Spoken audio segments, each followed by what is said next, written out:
cover football Marc, who's now basketball Marc this week. We're going to cover his top 5 coaches in the NBA. Now, I'd like to introduce football Marc. How's it going, Marc? Hey, what's going on? All right, so this week you wanted to talk about your top coaches in the NBA right now. Absolutely. So I'm going to bring up the 5 that I think are the top 5 that we talked about, and you tell me where they need to change, what's wrong. All right, so we'll start off with this guy right here, Doc Rivers at number 5. What do you think? Just put him there. Doc did a good job. Sure, he had a lot going on. He had a lot of chaos going on over there. Couldn't get Ben Simmons at the beginning. He had a lot of distractions going on. Oh, with the Sixers, and he's been a Right. coach for a lot of teams. Yeah. So you think that he did a good job of bringing that team together with all that chaos that they had going on? Yeah, Doc's a motivator. I mean, he's been around. He's been doing it for a long time. He's doing good. He's doing good in Philly. He's a one-time NBA champion coach with the Celtics in 2008. Yeah. If they get bounced, do you think that's going to be a problem for him? No. All right. So you think Doc Rivers at number 5? Yeah, absolutely. All right. So number 4, Taylor Jenkins. Oh, wait a minute. Hold on a second. That's Hopper from Stranger Things. Hold on. This is Taylor Jenkins. Not a lot of people know what he looks like or knows his name. But he's done a great job with the Grizzlies. Yeah, he's a motivator. He did a tremendous job with the Grizzlies. Now, what do you think the strength is for that team? They play both sides of the ball. He's a motivator. They just play basketball for him. They're young. Look what they did. Look what they did last night without Ja Morant. When they move the basketball around, they get into their offense because Ja's not there, because Ja has the ball in his hand all the time. So he's a facilitator. Ja's there when he's not there. They move the basket. I think their offense is more fluent. Everybody trusts each other. Ja creates everything. Ja's going to the basket.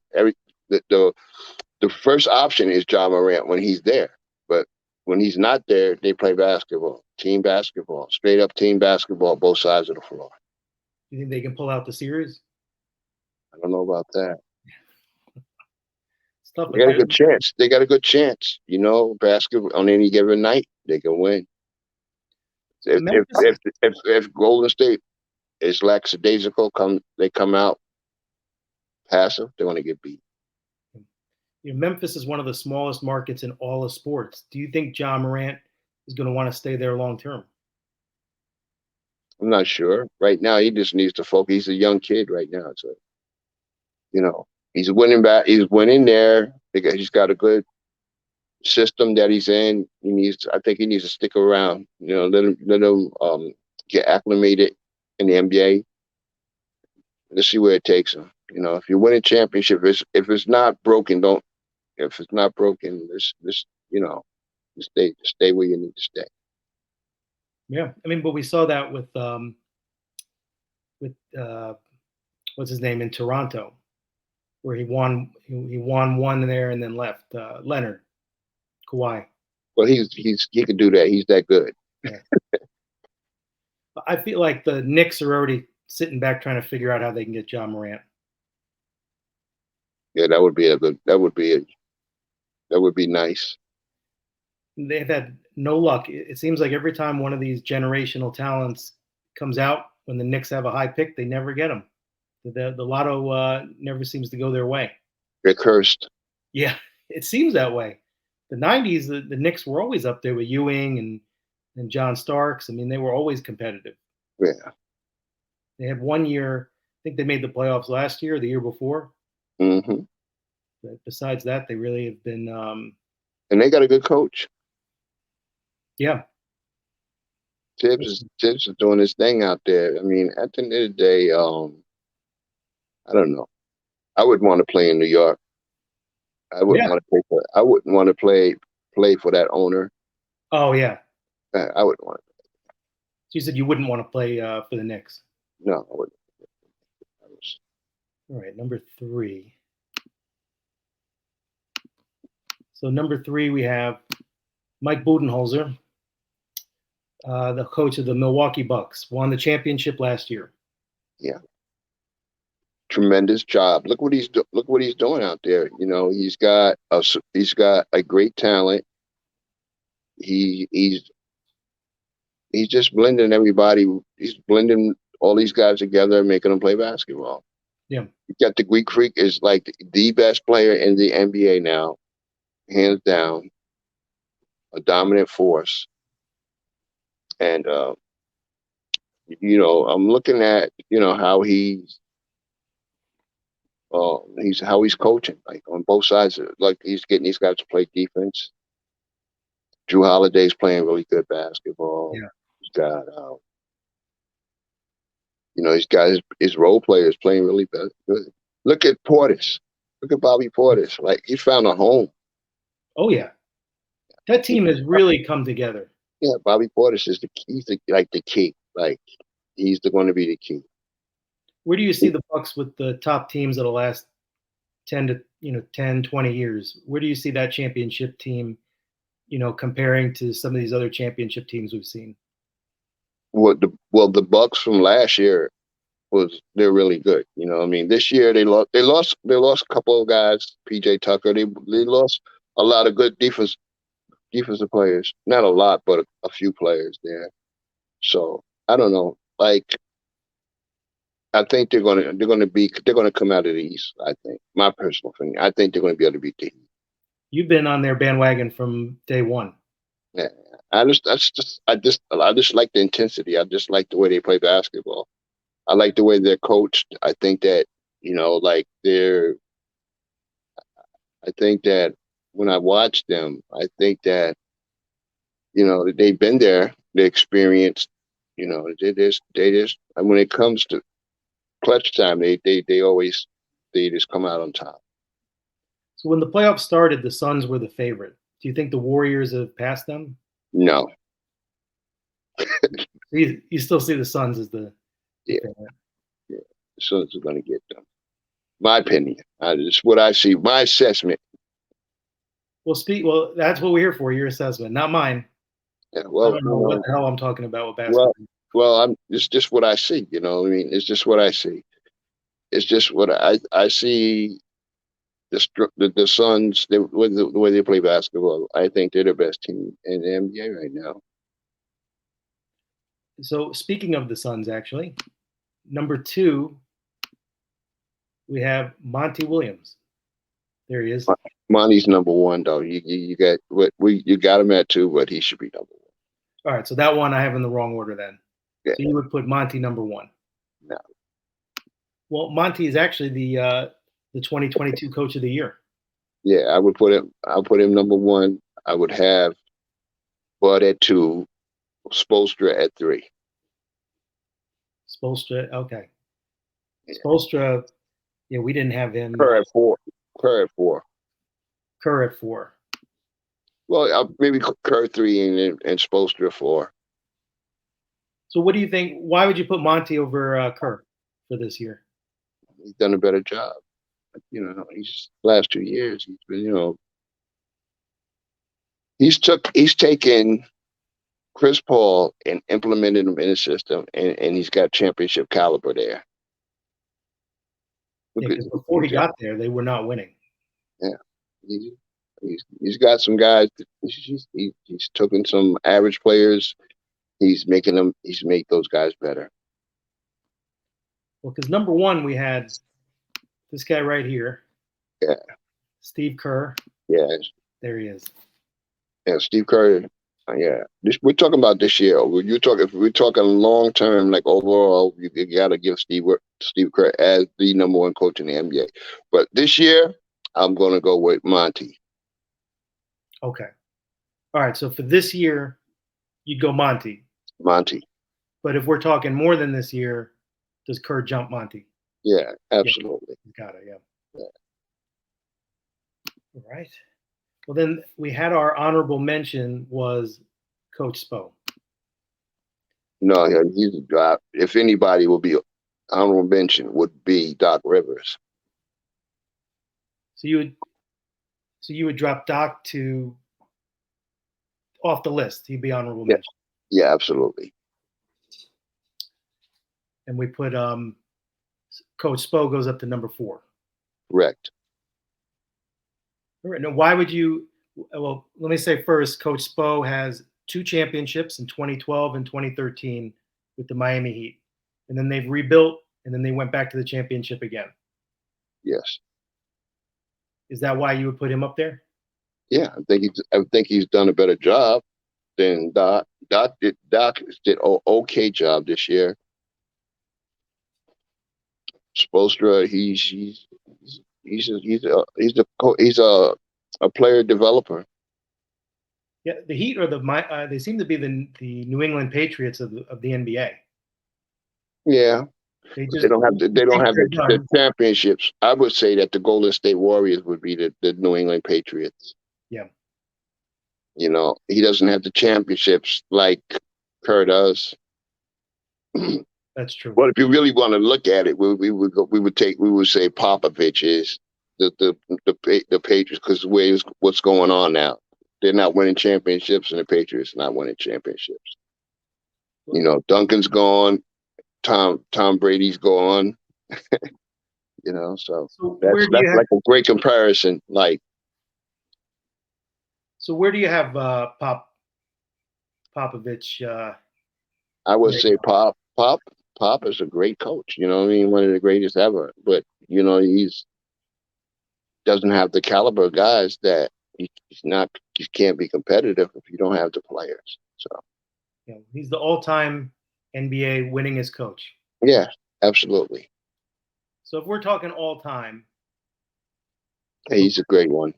He's a great. I would put him up there as number one. But if we're talking, I would take him over.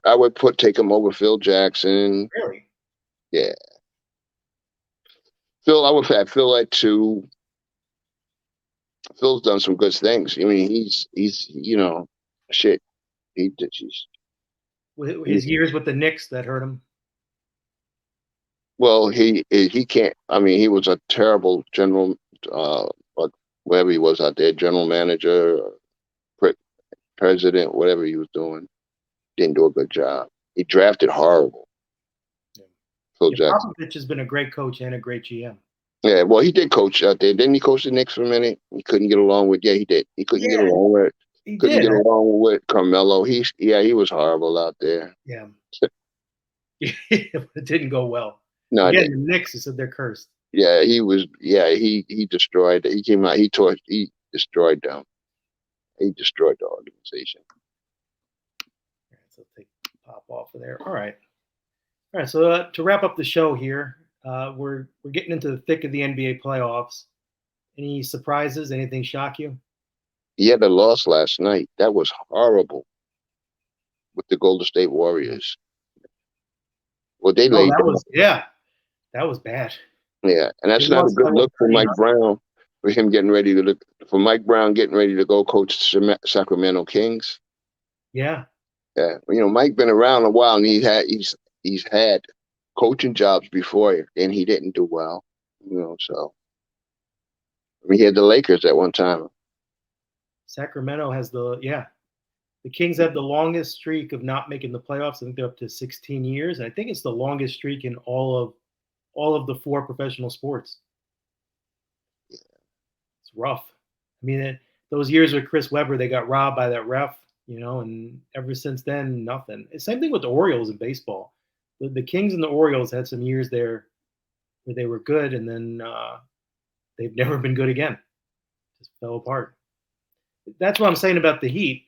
The Heat they'll have a down year and then they're back. And like you said, the Spurs, the Warriors, they'll have a down year and then they're back. These franchises, Patriots with football, they're never bad for more than a year or two. Steelers, the same thing. Right. But the Kings, it's rough. Well, Pat Riley does a good job on his end.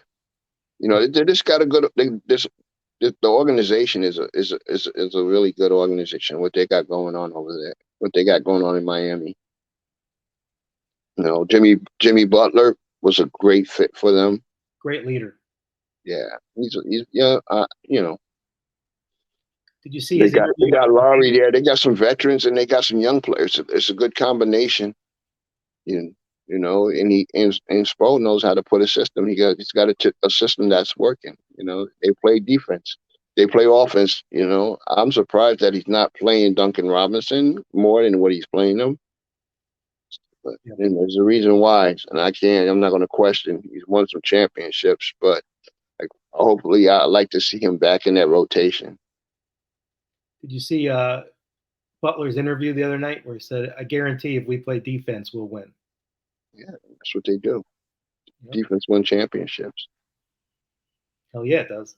Yeah, look at the Bucks. Look what Drew Holiday did the other night when this guy was going to the basket. Look what the Greek Freak did. At the end of the game, I was like, wow, they pulled it out. You sure you're not a Bucks fan and not a Nets fan? You love the Bucks. Yeah, I like basketball. At the end of the day, I like KD. Kyrie's my favorite player. So I like watching him. The box office players, but I don't know. I think that Nash. I don't think Nash is the coach for them. Yeah. No, he seems more like their buddy. I think they need more of a. I don't know. I agree. There's something about his presence that doesn't seem to be meshing. It doesn't seem to be coming together with Brooklyn. Right. I thought they were going to hit their stride in the playoffs. I don't know what I was thinking. I thought, Kyrie might be fresh, and then, I thought maybe they would hit their stride and go on a run in the playoffs, but it was the opposite. My thing is with Brooklyn, I would have kept a few players, so like my guy, he's doing great over there with the Mavericks. But Dinwiddie. Yeah. Spencer Dinwiddie. Dinwiddie they should have kept him. Like he was doing great with the Brooklyn Nets. It was a good fit for him. It seems like the Nets and the Lakers kind of have some similar problems where the pieces just aren't going together. You have to have those role players. Well, nobody's got Laker problems. Well, nobody's got Laker problems. Like you look at the Lakers and you go, "Oh my God!" Even Harden is not the old Harden. Yeah, he's on the decline. But he's still effective. Yeah. He didn't play well the last game, so. Well, Mark, that wraps up our first season of This Week in Sports. It's been a pleasure having you on the show. Absolutely. Back at you, big guy. It was fun. Yeah, absolutely, brother. And I'll see you next season. Absolutely. All right. That's this week's episode, and that's it. We'll see you all next season. Yep. Will do. I salute you. I salute you. Tonight, 23-9-6. They outscored the Sixers in the second half, 60-41.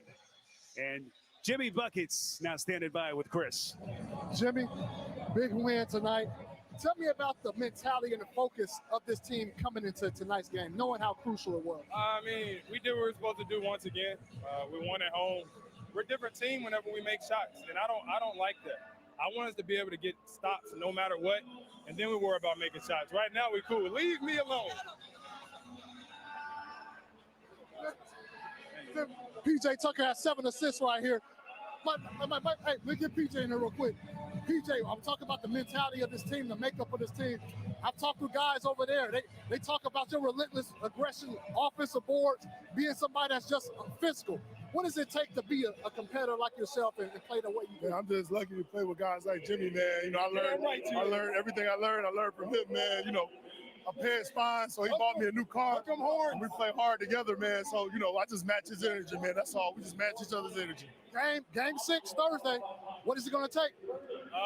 Us to continue to play basketball the right way, us to get stops and not rely on making shots. I promise you, if we don't give a damn about making shots and we just worry about defense, we will win. Let's